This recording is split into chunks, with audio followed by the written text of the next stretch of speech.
So we'll just start with your name. Hi, Okay. welcome to Tokyo. Thank you very much. Welcome to these videos are called interviews. Interviews. As like interviews, you know. Okay, nice. Interviews, yeah. So I'll just start off with some simple questions. What's your name? My name is James Bradley. James Bradley. And James, where are you from? I'm from Plymouth originally in Devon, but I actually live in London, in Islington right now. Plymouth. Okay, so Plymouth is on the coast, south coast? Southwest, yes. Southwest, okay.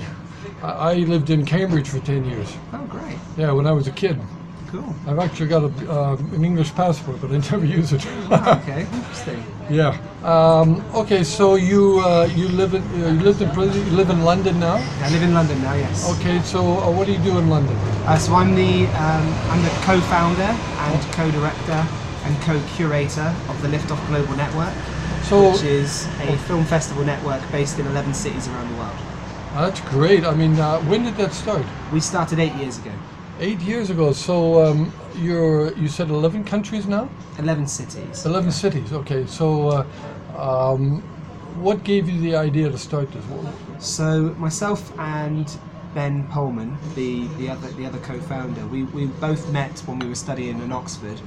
We were doing professional acting there, and we became best friends and moved to London to pursue our acting career. Mm-hmm. And that went well for a couple of years, and we ended up kind of traversing into filmmaking. Okay. And from there we started sending off our films to festivals and got in mixed responses. Some festivals didn't even send us rejection letters. Some festivals did. Some festivals didn't. Yeah. In the festivals that we got into, our worst work got into the best festivals, and our best work got into no festivals. So we were kind of confused as to what was going on. So we thought, right, there's a cinema, there's a really good theatre at the bottom of our street. We were living in a shared house at the time. At the bottom of our street, let's hire it and let's invite people to submit their work to us so we could have a look at the marketplace. Great. There were several different reasons for setting it up. One was to look at the marketplace. One was to meet more film directors, because as actors, it was important to us to continue to develop our network. Great. But very, very quickly, it became abundantly clear that there was an awful lot of good work out there, work that far exceeded our own abilities, and we were humbleized, if that's a word, by the quality of the content. Right. And we started putting on this festival, and the festival was a big success.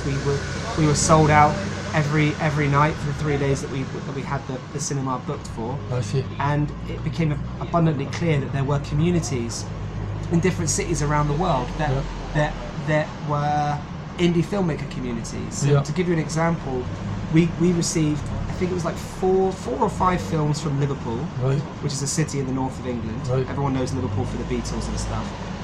And in those films, the person that was doing the lighting in one film was the director of another film. Okay. The two actors that were in one of the other films were directors and editors of the other film. So it was quite clear to us that there was a community up there, a small bunch of people making films, and we thought, oh, let's go to Liverpool and do the same thing in Liverpool. So we created this north-south connection, and that was how we started spreading into different cities. And the same thing happened in Liverpool and London. We then decided to move out to Los Angeles. We had friends out there that were doing stuff in LA, so we moved to LA and did that. And then we moved to New York. We're now in 11 cities around the world. We start at the beginning of the season in Berlin. We moved from Berlin to Manchester, then on to Tokyo, which is where we are now at Tokyo Liftoff. So we're currently in our third showcase of the Liftoff Festival season. Okay. Then after this, we're then going to New York. Then it's Toronto, then Los Angeles, then Amsterdam, then Paris, then Sydney, then Melbourne, and then we're going to London. Well, I better stay connected to you guys. Are you thinking of going to Australia? Because I deal with a lot of Australians. Yes, so we've got two in Australia. We've got really? Sydney and Melbourne. That's great. Yeah, Melbourne. I haven't been to Melbourne for a very long time, but the people I'm dealing with now, the actors or producers, everybody seems to be based in Melbourne. So Melbourne seems to be the place to go. Yeah, it's a cool city. Yeah. Okay, so wow, you've done a lot of work in those years. Now, if I may ask this question, does it pay? I mean, are you able to make a living, support? Yeah, well, I mean, we're fully employed by the company that we created. Okay, great. We're heavily supported by Pinewood Studios, which is, that's a big plus. which is the place where they shot Star Wars and James Bond. It's Yes. a big working studio. They've given us a lot. We have a big office there now. Okay. We employ up. I think we've currently got at the moment 10 members of staff. Great. 5 of which are permanent. Right. The rest are freelancers or volunteers. Okay. And the setup has been quite good. We sell merchandise. We have a community plus platform Right. where filmmakers Right. and creatives can join our platform for a yearly Right. fee, Right. and what they get is screenings at these events. Yeah. But also aside from that, they get introductions to distributors, Right. talent managers, This is important. everything and anything that enables a filmmaker to launch their career. Right. So launching filmmakers' careers, Right. and our name is Liftoff. So Liftoff is all about launching people's careers. Exactly. Yeah. Right. Yeah. Well, that's great to hear. I mean, It's the needed. fact. Yeah. There's a couple of things there I want to go back on here that you mentioned. One is Pinewood Studios. I was in England actually last year because I shot a scene in Birmingham for our Cleopatra teaser. Wow. I wrote the script and I needed to make a teaser, so I went up there because one of the actors was up there. And on the way down from there, I got a call in the train there. I was actually going to Oxford, and there was an Italian DOP, and he called me that I know, and he says, I want to introduce you to this woman in Pinewood Studios. I thought, oh, Jesus, that's a good chance, I don't think I'd ever get in there. So, I did a detour and went there, and I met this very nice Italian woman she's in charge of all the Roman, I mean, a huge warehouse there full of Roman armor and swords, and this is all the stuff I was looking for, actually. So I got a chance to go in there, and you're right. You've got your office in there. Yeah. One of those white buildings. Yes, Look exactly. like army buildings. Yeah, correct. That's right. Are they We're all one of army? those. Yeah. The person that actually founded Pinewood was an army general. Oh, yeah, because my dad was in the military, and when I went in, I You thought, could tell this straight away. looks familiar. It looks like an army barracks, a cross between an army barracks and a hospital. Yeah, and those buildings look like hangars. Yeah, they are hangars. Yeah, they are. They are. There you go. Yeah. That's great. So I can see why you're really happy to be parked there. I mean, a hell of an address, Oh, it's great. It's great to be part of something that's constantly working. Right. You walk past all their Oscars and their BAFTA awards and their Golden Globes. They have a big cabinet right by our office when you walk past. Great to take clients, Right. but also at the same time, it's really good to get inspired by it. You walk past and you're soaking up all this film history. That's the right. Carry On films were shot there. Oh, Peter is that right? Sellers basically lived there for many years doing his thing, and you've just got such a plethora of creativity and just incredible filmmaking history, and it's wonderful to be part of that. Right. And wonderful to feel part of it as well. It's Yeah, great. you guys have sort of been taken under their wing, so to speak, right? Massively, yeah. Right. So going forward here, you mentioned, now you talk about the concept liftoff, and it sounds to me like you're enabling the newbies, the people in the film industry, whether they be writers. Yeah, anybody. Okay, anybody, Yeah. technicians, writers, Absolutely. directors, whatever. Yeah, I mean, we see the talent behind the technology. And we Right. see the talent beyond the technology as well. It doesn't really matter whether or not you spend 30 grand on a film or 3 grand on a film. Right. If the talent is there and we can spot the talent, then Right. we will do all that we can to push that filmmaker and their crew, their respective crew, Right. forward. And it makes sense to do so because there's such a lack of original content out there at the moment. There's all these remakes, all these rehashes, these superhero films, Yeah. and there's not really many entities that are flying the flag for independent original cinema content. Yeah, you're and, right. And we need to be doing that. We need to be disrupting that kind of machine, Right. and bringing the work that we receive to the masses, because some of the stuff is absolutely groundbreaking, and you watch it and you're just like, why isn't this in the cinema? Right. And we try to be the antidote to that. Yeah, you guys could be like introducing the next Monty Python. Yeah.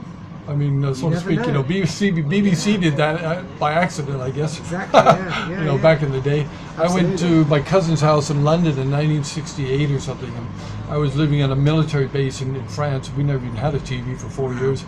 And the first thing I saw on his TV was the Queen's head opening up and all kinds of stuff coming out of the Monty Python show. I said, they can't do that. What's going on here? I was like, totally a different ball game. Yeah, brilliant. Yeah. So that's what you guys. That's what I feel you guys are doing. You're really providing an important, not just a service, but how would you call it? People need support. It's not moral support. Yeah, of course. Yeah, absolutely, moral support. Yeah, and also the opportunity to connect with others. Yeah, because people help people, and connecting with different networks and stuff is kind of what we're all about. Yeah. I mean, you hit on it really really nicely there when you say that, because we had a screenwriter in Amsterdam meet a film director in London, and now they're making a film together. And without us having these showcases around the world, that would never have happened. Right. And now they're doing really well. And one of our biggest successes this year, this season has been with The Silent Child, which is a film that we had the world premiere for. Okay. And we did a first-time filmmaker showcase at Pinewood. Right. And the filmmakers came to Pinewood, and we gave them advice. We gave them different festivals that they should apply to. Right. That was about 6 months ago. And then in February, they're on the stage at the Oscars, winning an Academy Award for their film The Silent Child for best short narrative. That's and amazing. it's great. I mean, they showed us a picture of our trophy next to the Oscar. That's and it's great. like, whoa. Yeah, I mean that's But really. if you can launch a career from doing that, then we're kind of like onwards. That's right. Yeah, it's great. That's right. The other thing you mentioned is Hollywood. Now I'm not knocking Hollywood, but there's a lot of talk about in Canada. About this, the lack of. These comic book superhero stuff with $200 million worth of CG, it makes me, Of course. Yeah, I'm not interested at all. No, of course not. But it's from the money's perspective, and I say the money. Yeah. A comic is already a platform for guaranteed income, because what the comic does is it enables people with zero imagination to see the film before it's even shot. Hence the reason why you get storyboards created. They look just like comic reels. Yeah. And if you've already got the comic created, and if that comic already has fans, like Deadpool, like people like that, like there's already a fan base there. Right. They can quantify how much they're going to make at Comic-Con, for example. Right. They're going to quantify how much they'll make from the base that already exists. Right. So to the money, it's a risk-free endeavor. Yeah. And that's the saddest thing, because it's created this kind of theme park ride experience at the cinema now, Yeah. which I think it kind of has its place, I guess, for young children and for people that are getting introduced to cinema. Right. But then where do you go after that? You're already expecting to be your ears blown out and have helicopters flying behind you. Yeah. It's difficult to go and watch something like Paris, Texas, for example, after seeing something like that, when you've got, I don't know. Yeah. No, actually his poster's up here. I know. Yeah. I saw that movie 30 years ago. It's a great film. I was really blown away by it, because it's like a one-man show for most of it, Yeah, it's wonderful. It is. It reminded me of Sleuth, which was way back, Yeah. They've done a remake, but I mean, the original with... I think that's why that was in my mind, because I saw him earlier on, and I was like, Paris, Texas. That's the right, guy from there, yeah. Okay, so... go by. So here we are in Tokyo. Is this your first time here? It's our third year here. Third year. Okay, so sorry. So, what are your expectations from being here? Like, do you have any, or what? Yeah, absolutely. So I mean, our aim in Tokyo is to when you have a film festival based in a particular city, you get something like 70% submissions from that particular community, that particular area. Okay. And what we found is that Tokyo itself, we had Japanese cinema is an enigma in the West. It doesn't do as well as it should, and it's something that we've always been. I mean, I'm a massive fan of the Hidden Fortress, for example, and the work of that film director is absolutely incredible. And like there is a Japanese cinema base that needs to be sent around. So the formats for every Liftoff Film Festival, every Liftoff professional showcase, is that we get winners and special mentions from the screenings, and they go on to the next festival. So whoever wins Tokyo Liftoff, for example, will then screen at New York. And then at New York Liftoff, whoever wins there will then screen at Toronto. So you get this little distribution network on a festival level that works really well. So for our aim here is to find original Japanese content and then send that around the world with us, which has happened like I have a couple of I have Japanese friends that help me with my films. I'll let them know about that because I've been here 30 years and I haven't been doing film for 30 years. I really got into it in the year 2000, from 2000 onwards. Before it was a tool for my adventure tour business. But I know it's hard as nails. I mean, it's almost impossible for foreigners to get anywhere here. And for young Japanese starting out, it's the same thing. I mean, Japanese anime does well in the world, right? Of course. But battleship cinema or whatever it is that they're putting out, it's a lot of propaganda, most of it. What was I going to say? It's the third year here. Now I noticed with your audience, you got a full house here. That's great.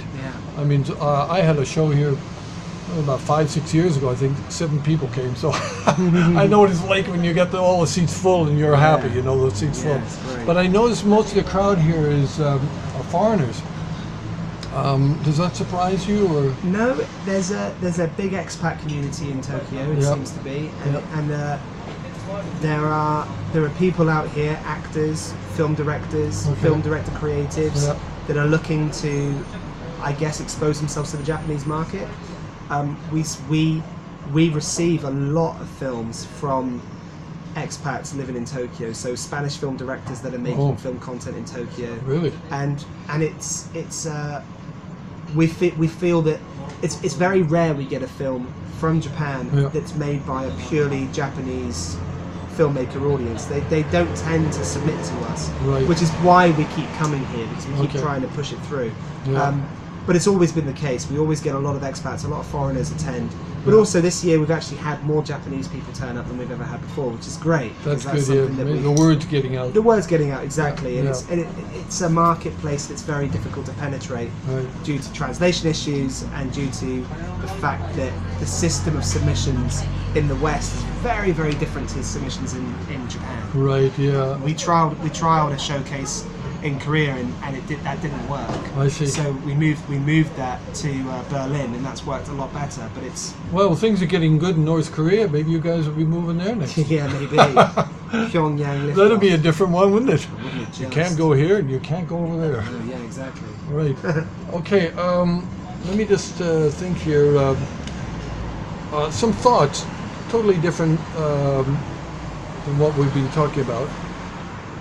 There's been a lot of chat recently about sexual harassment in the workplace in Hollywood and elsewhere. What are your thoughts on that? I mean, women being used and abused.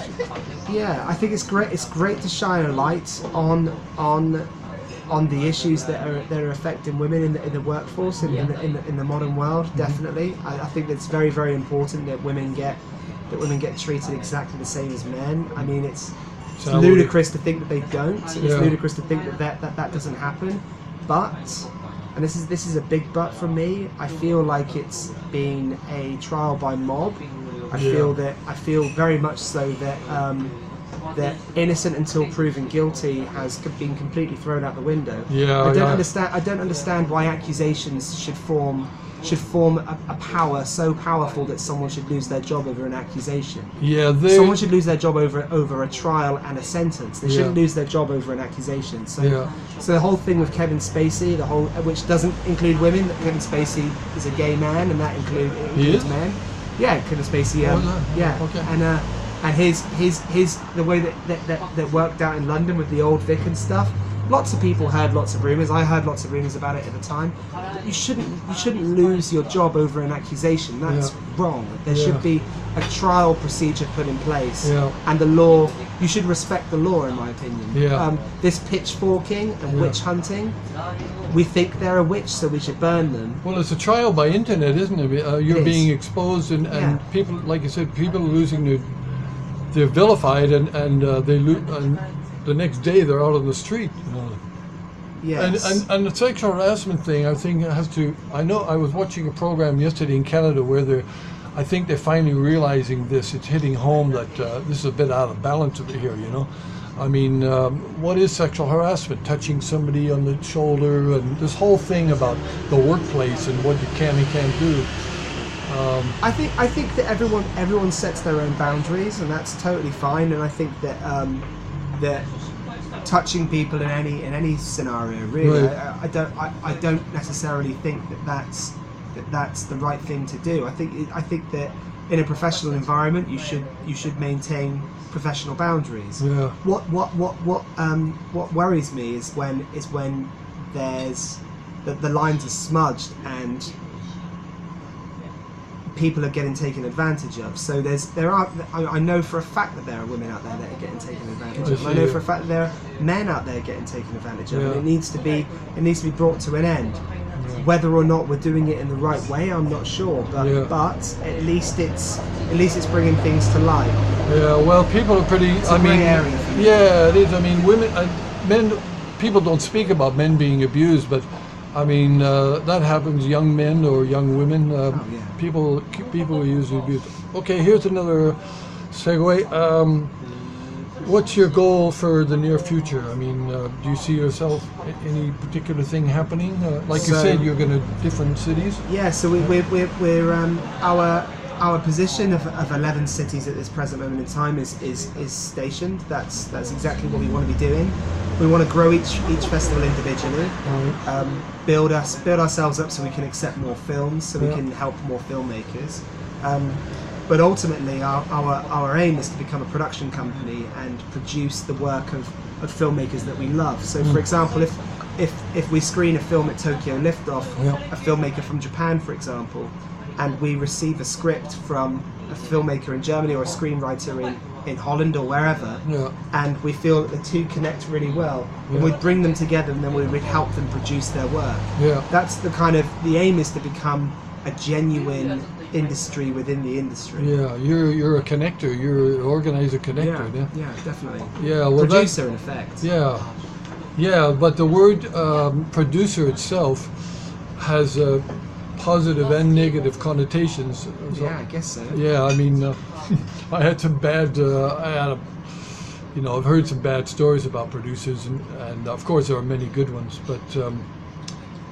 Anyway, you're definitely connecting all those people and giving them a chance to show them. So I'd like to end by saying thank you for this interview, and it's been wonderful to meet you. I'll just have my hand extended over here. Yeah, there we go. Nice. All right, thank you very much. Lovely stuff. Thank you.